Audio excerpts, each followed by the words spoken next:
Udah kemana aja Pak? Saya pertama kali dulu ke Finlandia tahun 95. Lalu setelah itu saya ngajar di Thailand 3 tahun. Thailand. Iya. Wow. Saya sekolah Indonesia Bangkok. Kemudian habis itu ya kadangkala show di Vietnam, kemudian ke Asia, kemudian setelah balik dari Thailand pernah ke Yaman, pernah ke Jepang, pernah ke Australia, pernah ke ya kebetulan murid-murid sanggar saya sudah menetaskan banyak siswa. Oh, berarti muridnya punya murid lagi? Punya murid. Wah, ini berarti coachnya para coach nih. Ada masing-masing, misalnya Sendang Tirto sendiri ada Sekar Suli itu udah ratusan siswa. Terus Tampungan juga ratusan siswa. Itu murid-muridnya Bapak itu? Murid saya yang mempunyai sanggar. Oh, paham. Cucu. Cucunya udah banyak ya Pak ya ternyata ya? Banyak. Waduh, seru nggak Pak melalui budaya ini bisa membawa Bapak seperti ini? Wah, seru sekali, asik. Pokoknya tanpa modal uang, tanpa modal apapun kita bisa kemana-mana itu sangat luar biasa bagi saya ya. Iya, betul, membanggakan sekali. Saya masih bisa nggak Pak? Wah, ya pastilah. Saya udah tua juga loh Pak. Menurut saya tidak mengenal umur, Wong. Kemarin tahun terakhir saya ke Korea Selatan di 2023. Sebelumnya 2022 di India. Wow, ngapain Pak? Iya, itu promosi budaya. Beranda Sleman, berita dan pandangan Sleman. Sudah tugas kita Slemanis untuk menjaga kelestarian budaya ini tetap terjaga. Warisan luhur yang wajib kita tetap lestarikan. Begitu Bapak, betul? Betul. Kali ini bersama narasumber kita Bapak Agus Sukina, pemilik Sanggar Cikrak Kina Jogja. Kita punya tema perbincangan terkait bagaimana pengembangan potensi kebudayaan yang ada di Kabupaten Sleman, khususnya di Berbah. Kita berikan tepuk tangan untuk Bapak Agus Sukina. Apa kabar Pak? Terima kasih. Baik. Sehat ya Pak ya? Alhamdulillah. Sehat. Ini berarti habis mengajar juga ya Pak ya, barusan nyampe sini. Iya, betul. Tadi ngajar nari juga langsung Pak? Kebetulan saya tuh kalau jurusan dalam mengajar linear saya sarjana tari, tapi di sekolah saya ngajar iringan tari. Oh, iringan tari. Iya. Apa itu Pak, musiknya berarti? Ya, lebih cenderung musik, tapi karena di Jawa ya kita nganunya Gamelan. medianya gamelan. Oh, guru gamelan. Oke, Iya. keren ya. Berarti dalam kesempatan kali ini kita bakal lebih tahu, dapat insight banyak terkait kebudayaan melalui gamelan, tarian dan lain sebagainya. Kalau dari Berbah dulu Pak, memang asli Berbah atau gimana? Udah lama di Berbah? Ya, domisili dan asli dari orang tua Berbah. Oke, lalu punya salah satu sanggar. Ya. Tadi apa? Cikrak Kina Jogja. Cikrak Kina Jogja. Sudah sejak kapan Pak Cikrak Kina Jogja? Sebenarnya kalau formalnya 2014, tapi sebelum itu sudah embrio-embrionya udah dari awal saya sebelum kuliah udah mulai. Oh gitu ya. Berarti sudah sejak sangat lama ya Pak ya? Sangat lama. Kabarnya kalau nggak salah Pak Agus ini juga sudah melalang buana kemana-mana ya Pak, membawa misi promosi kebudayaan ya kan, terkait kebudayaan kita khususnya di daerah istimewa Yogyakarta dan juga Sleman. Udah kemana aja Pak? Saya pertama kali dulu ke Finlandia tahun 95. Lalu berikutnya tahun 2000 saya ke Bali kira-kira 3 tahun. Saya mencari ilmu dan ikut company namanya A-Generation Team. Itu punyanya Spanyol. Koreografer juga Spanyol dan tariannya juga tarian barat. Kemudian setelah itu saya ngajar di Thailand 3 tahun. Thailand? Iya. Saya sekolah Indonesia Bangkok. Kemudian habis itu ya kadangkala show di Vietnam, kemudian ke Asia, kemudian setelah balik dari Thailand pernah ke Yaman, pernah ke Jepang, pernah ke Australia, pernah ke ya kira-kira dari negara ke negara. Itu hanya untuk misi kebudayaan, mengajar, menari, gamelan, rata-rata misi kebudayaan yang sifatnya promosi. Oke. Iya. Memang sudah sejak kecil Pak lahir sebagai budayawan. Wis. Atau gimana? Ya sejak kecil, waktu itu di kampung saya ada guru menari, lalu SMP saya ikut Ramayana Prambanan, waktu itu masih di timur Kali Opak, jadi Iya. masih kira-kira tahun 80-an. 80-an lah, sampai berkembang masuk SMKI, kemudian ke ISI dan Oh, ternyata kita satu alma mater, Bapak. Wis. Beda bidang aja ya, Pak ya. Ya. Ini kalau tadi disampaikan bahwa Bapak sudah sampai ke Finlandia, mengajar di Thailand, berarti selama ini sudah tidak perlu lagi kita ragukan bagaimana luar biasa skill yang Bapak punya terkait bidang kebudayaan ini. Saya ingin tahu lebih dalam di Berbas sendiri gimana, Pak? Teman-teman, masyarakat yang ada di sana, Bapak juga yang memang asli di sana, memang lahir dengan budaya yang kental, atau saat ini seperti apa? Di Berbah itu kira-kira tahun 2011 setelah saya balik dari Thailand, itu saya dipanggil oleh Dinas Kebudayaan Provinsi waktu itu, lalu disuruh membina dan mendampingi desa budaya. Waktu itu ditaruh di salah satu desa namanya Sendang Budaya. Iya, Sendang Tirto. Ya, lalu kira-kira 3-4 tahun lah. Ya, lalu di sana saya mengurusi beberapa dari semua lini seni budaya yang ada di Sendang Tirto, tapi tidak menutup kemungkinan lalu seluruh Kapanewon atau kecamatan. Berikutnya di rumah sendiri saya membuka sanggar, lalu karena non profit sanggar saya, ya istilahnya untuk support dana itu tidak begitu banyak. Kecuali kalau ada event, misalnya ada dana pokir masuk dari dewan, atau kita berusaha untuk membuat proposal sendiri, tiap tahun pasti ada, walaupun kadang diterima kadang tidak, tapi tidak masalah, ya hanya itu. Tapi intinya pembelajaran seni budaya yang ada di sanggar saya itu intinya non profit. Berjalan terus sampai sekarang ya Pak? Iya, sampai sekarang. Dan siapapun bisa ikut? Boleh. Orang bukan Berbah bisa nggak? Boleh juga. Belajar apa Pak di sana? Ada gamelan anak bisa, gamelan dewasa bisa, lalu tarian juga kayak gitu, dari anak-anak dewasa sampai. Bapak juga ikut ngajar? Iya, ngajar. Ini memang berarti dapat dikatakan Bapak sudah mendirikan sebuah sanggar yang terbuka untuk siapa saja yang ingin belajar seni dan juga budaya, khususnya budaya Jawa pastinya. Nah, kalau saya juga pengen tahu Pak, untuk masyarakat di Berbas sendiri gitu, kebanyakan ini pada sadar akan kearifan lokal kita nggak Pak? Untuk sementara, so far, menurut kacamata Bapak gimana?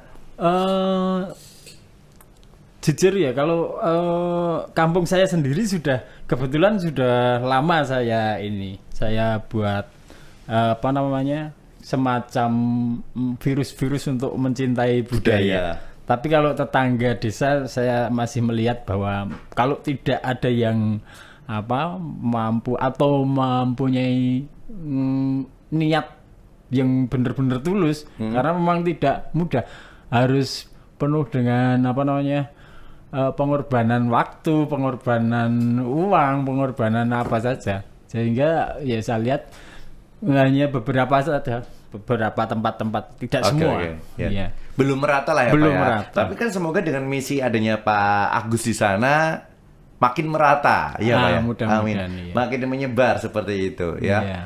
Terus kalau saat ini sendiri di daerahnya Bapak di Berbas sendiri paling banyak, atau tadi Bapak sampaikan yang belajar memang lebih ke tari, gamelan atau yang lain? Kebetulan murid-murid sanggar saya sudah menetaskan banyak siswa. Oh, berarti muridnya punya murid lagi? Punya murid. Wah, ini berarti coachnya para coach nih. Ada masing-masing, misalnya Sendang Tirto sendiri ada Sekarsuli itu udah ratusan siswa. Terus Tampungan juga ratusan siswa. Itu murid-muridnya Bapak itu? Murid saya yang mempunyai sanggar. Oh, paham, Jadi- paham. Cucu-cucu. Cucunya udah banyak ya Pak ya ternyata ya. Banyak. Waduh, gitu. Pantesan Bapak sudah ke Finland, ngajar di Thailand. Seru nggak Pak melalui budaya ini bisa membawa Bapak seperti ini? Wah, seru sekali, asik. Pokoknya tanpa modal uang, tanpa modal apapun kita bisa kemana-mana itu sangat sangat luar biasa bagi saya ya. Iya, betul, Membanggakan sekali. Saya masih bisa nggak Pak? Wis. Oh iya pastilah. Saya Menurut udah tua juga loh Pak. menurut saya tidak mengenal umur, Wong. Kemarin tahun terakhir kemarin saya ke Korea Selatan di Wow. 2023. Sebelumnya 2022 di India. Wow, ngapain Pak? Iya itu promosi budaya. Promosi budaya itu gimana tuh Pak? Maksudnya Bapak tuh menghadiri sebuah forum atau program apa, exchange, kita belajar literasi seni yang ada di sana, atau Bapak perform, tampil? Kebetulan macam-macam, undangannya itu macam-macam. Rata-rata mereka mengundang, misalnya dari saya juga tidak hanya ikut satu ini ya, satu grup.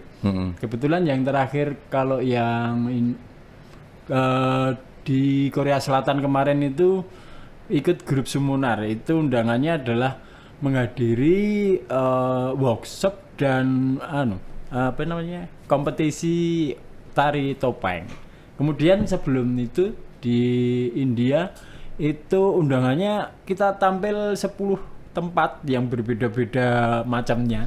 Ada yang dari selatan namanya Mumbai. Mumbai itu kita harus memberikan input apa namanya ilmu kita kepada sana walaupun Mumbai. sedikit ya. Oke. Lalu ada performance Oke. akhirnya. Kemudian pindah lagi ke tengah, lalu pindah ke India bagian Ayutthaya Utara.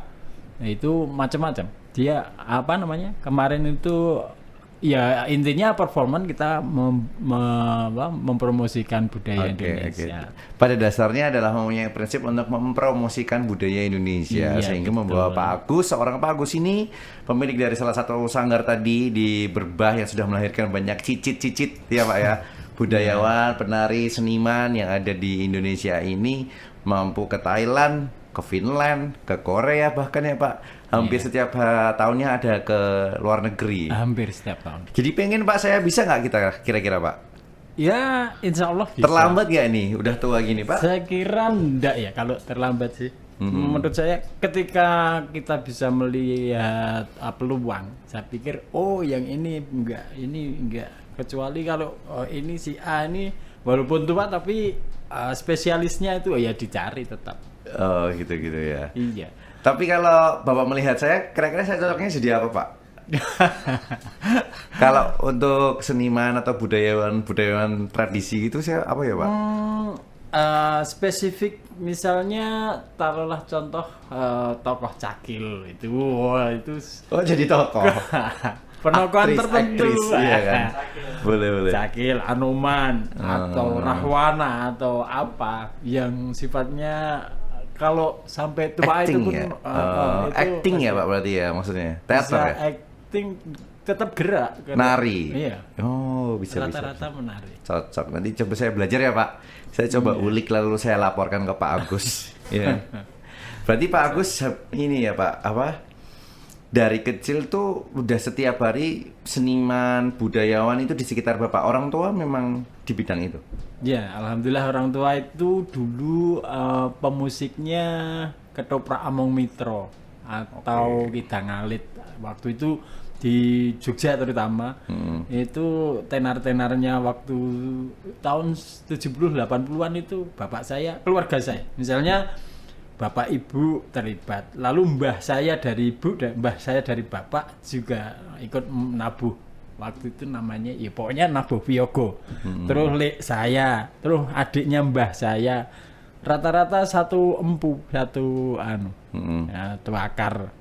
Lalu lumayan agak tenar sehingga dosen-dosen isi yang lama senior itu pasti tahu kalau oh penabuhnya Berbah. Wah udah itu keluarga mbah-mbah saya. Oh iya, udah nenek moyang ternyata. Iya alhamdulillah. Makanya Berbah melahirkan Pak Agus gitu. Secara tidak langsung kan seperti itu ya Pak ya. Iya, barangkali. Oke, terus saat ini sendiri Bapak lagi concern kemana, lagi fokus kemana untuk akhir-akhir ini? Kan kalau kemarin Bapak sudah disampaikan ke Thailand mengajar, ke Finland, ini ada project apa yang sedang Bapak garap atau seperti apa Pak kesibukannya?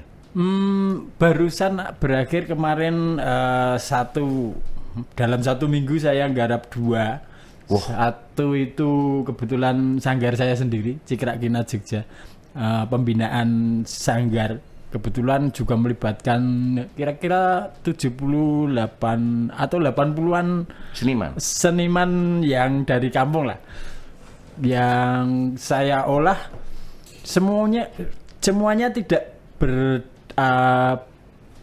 punya skill dari awal penari. Tidak rata ya Pak? Tidak rata. Okay. Ada yang tukang, ada yang sopir, ada yang ini. Tapi kebetulan saya olah dari pemuda-pemudi kampung saya itu cuma bisa menari. Terus anak-anak juga gitu. Hanya 2 RT tapi bisa. Kemudian saya buat cerita tentang Ramayana. Ceritanya Sinto Panggi. Lalu saya beri tokoh-tokohnya, tapi tokoh Rahwana pun murid anak saya, tapi sekarang udah jadi dosen di AK. Ada beberapa dosen, tapi rata-rata anak-anak saya itu ya mempunyai menjadi tokoh di sana, supaya lebih lekat cerita Ramayananya. Saya beri tokoh-tokoh yang Bapak bikin menarik. buku itu atau gimana? Enggak, karya tari, sebuah karya ya. Iya. Komposisi tarian, Bapak yang menciptakannya, iya. begitu. Kemudian yang kedua, saya terakhir kemarin waktu mengisi di Gedung Agung kesenian Tari Nusantara, yang saya beri judul Mutiara Nusantara. Okay. Itu melibatkan 80 penari juga. Oh, barusan itu. Kemarin. Paham. Iya. Jadi memang Bapak ini sangat luar biasa ya. Saya jadi amazed banget sama Bapak. Saya pengagum saat ini ya. Pengen jadi seperti Pak Agus. Apakah bisa ini? Ya, bisa nggak Pak? Insya Allah bisa, asalkan ada niat. Butuh banget firman validasi ini ya Pak ya. Pak, saya mau berbicara terkait pandangan Bapak dengan budaya yang ada di Jogja. Budaya-budaya kayak gini, melihat perkembangan zaman yang seperti ini, kita punya tugas untuk tetap merawatnya gitu. Lalu dengan irisan-irisan perkembangan modernisasi dan juga munculnya kontemporer yang mungkin mengiris yang orisinal, itu seperti apa Pak saat ini keadaannya? Dari kacamata Bapak melihat fenomena seperti ini, kita harusnya seperti apa? Menurut saya itu kita juga tidak boleh menutup mata perkembangan zaman saat ini. Ketika ada TikTok, ada dunia tarian hanya nggak ada 1 menit sudah mereka scroll kayak gitu. Menurut saya itu ya memang kita harus tidak boleh lalu antipati. Menurut saya ya tetap kita ikuti, hanya saja ranahnya saja, isi kontennya kita tetap tradisi, jangan sampai yang dari luar masuk lalu kita makan mentah, jangan. Tetap ada pintu-pintu kamar-kamar, tradisinya ini etnis Jawa, etnis mana, karena kebetulan waktu saya di Thailand ngajarnya semua etnis dari Sabang sampai Merauke harus bisa.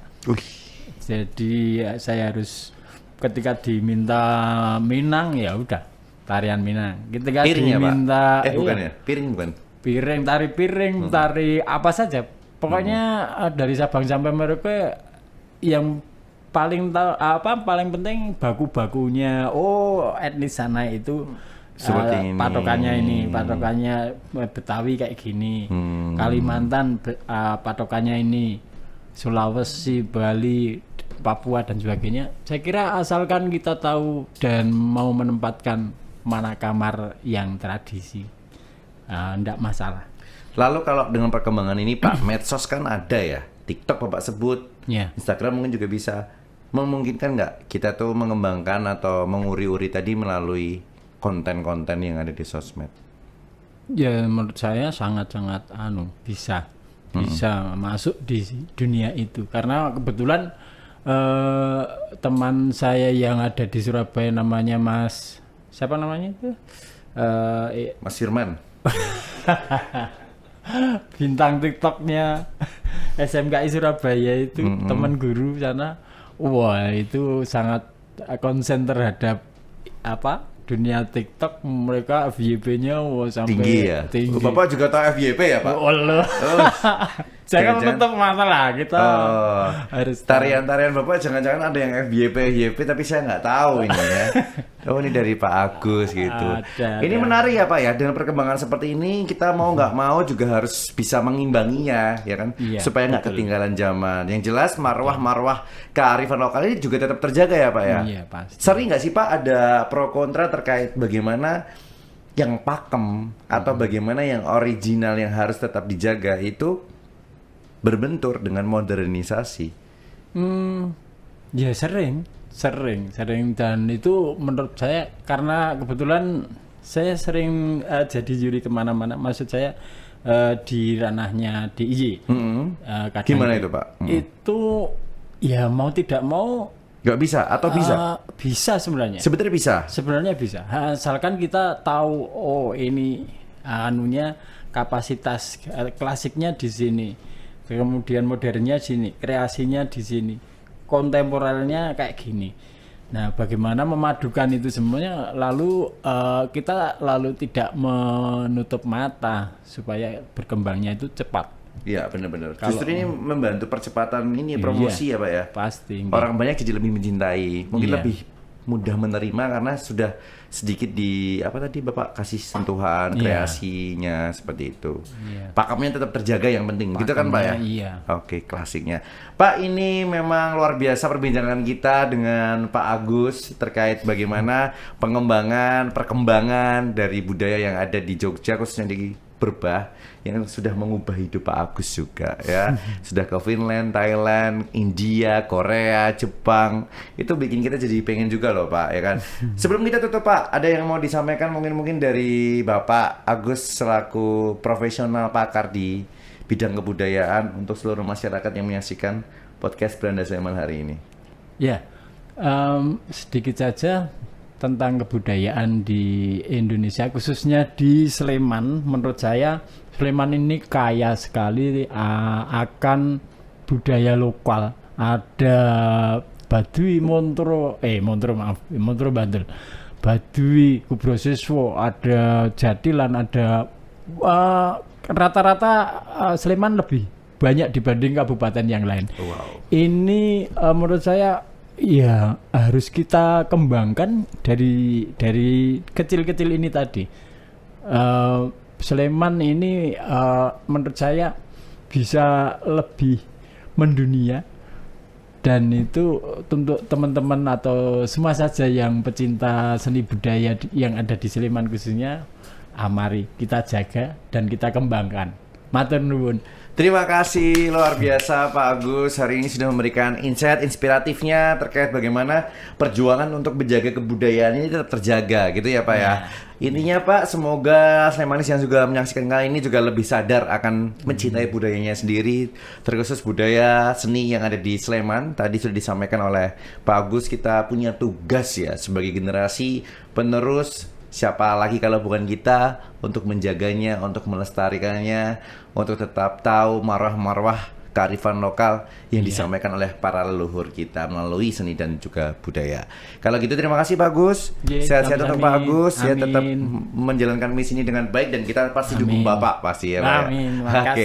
Saya Firman Putra pamit dulu, kita ketemu lagi di podcast Beranda Sleman berikutnya, berita dan pandangan Sleman.